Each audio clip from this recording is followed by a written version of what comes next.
Nous sommes en liaison avec Arié Ben Semoun. Bonsoir Arié Ben Semoun, merci beaucoup d'être avec nous. Vous êtes directeur exécutif Elnet France.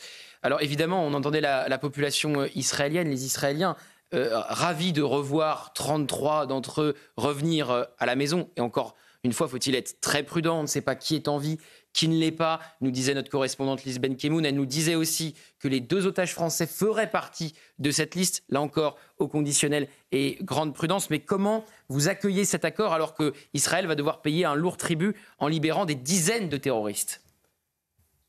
Écoutez, beaucoup de conditionnels et beaucoup d'inconnus à l'heure où nous parlons.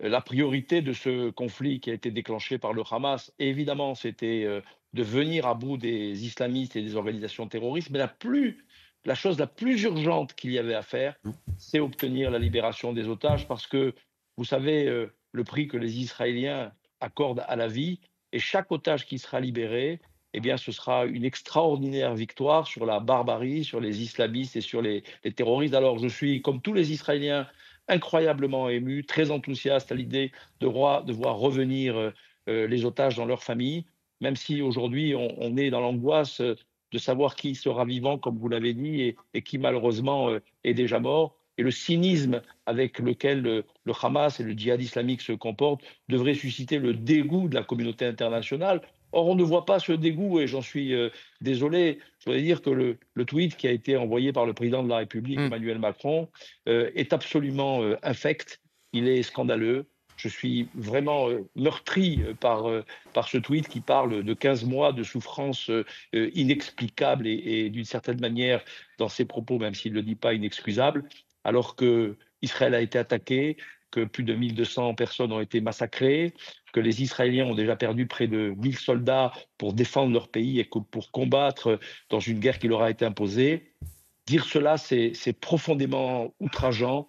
C'est une lecture de la réalité de l'histoire qui est insoutenable et qui est insupportable.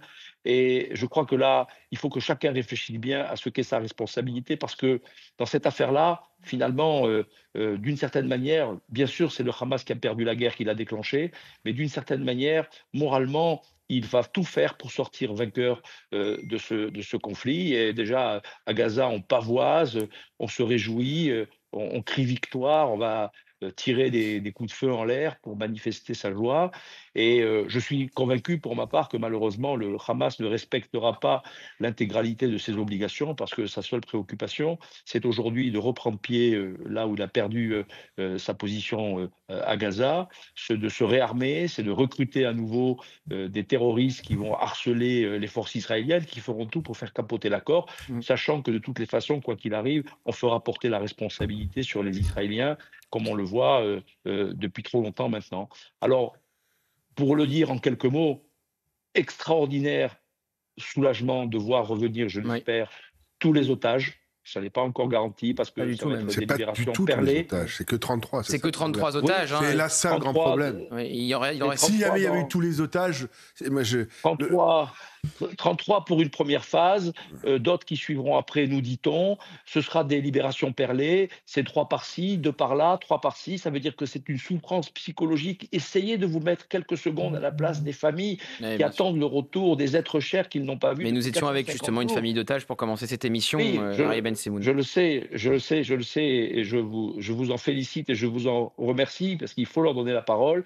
Mais je crois qu'il faut se mettre à la place de la société israélienne, des familles des otages eux-mêmes Bien qui ont sûr. vécu un calvaire Qui vont absolument revenir, c'est innommable. ce que nous disait Julien Baloul, traumatisés par 1 an et demi de captivité dans des conditions absolument épouvantables, sous le C'est joug inexplicable. permanent des islamistes. Et malheureusement, les commentaires qui sont faits, alors je ne parle pas des journalistes et je ne parle pas des plateaux de CNews, mais enfin, je citais tout à l'heure le président de la République. Je suis persuadé que malheureusement, il y aura encore d'autres messages qui vont se féliciter, d'appeler à une solution politique. Mais de Bah, la quelle France solution insoumise, hein, vous pouvez politique citer la France parle-t-on? insoumise, hein, qui a été Ouais, alors particulièrement odieuse une nouvelle fois, Thomas Porte. permettez-moi de pas les citer, Vous avez ceux-là. raison.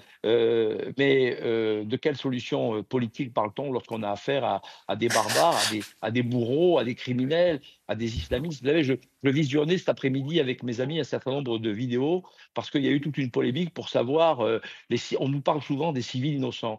Alors je dis très clairement, je l'ai dit, mais je vais le répéter ce soir, même si ça fait mal aux oreilles de certains, tous les civils à Gaza ne sont pas coupables, mais tous ne sont pas innocents. très très loin s'en faut. Par conséquent, la mission qui était celle d'Israël de répondre à cette guerre qui lui a été imposée était particulièrement difficile parce qu'il fallait mener une guerre contre des terroristes qui se cachent au milieu des populations civiles et des civils eux-mêmes qui font tantôt partie des combats, tantôt partie des civils, tant et si bien qu'on ne sait plus qui est qui et qui fait quoi.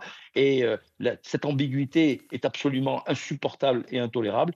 Malheureusement, tous ceux qui ont cautionné ces agissements auront à rendre des comptes d'une manière ou d'une autre, parce que, vous savez, l'histoire a une façon très particulière de repasser les plats, et ceux qui ne se sont pas solidarisés avec Israël n'ont pas compris que ce combat, c'est un combat existentiel d'Israël pour toutes les démocraties et pour toute notre civilisation, auront à endurer, comme ça a déjà été le cas d'ailleurs, parce que je dois rappeler que la France a été déjà durement touchée par les attentats islamistes, ce n'est pas Bien une sûr. nouveauté, mais en ne se Merci Arya Ben solidarisant Semoun. pas depuis le début avec Israël, je Mm. pense que les démocraties ont commis une lourde faute. Mais pour Et, l'instant, et pour conclure mon propos, mm. réjouissons-nous de chaque otage qui va rentrer chez lui dans sa famille et retrouver les êtres qui lui sont chers et sortir de ce calvaire qu'a été cette détention Merci qui n'a beaucoup que Arya trop Ben duré. Semoun.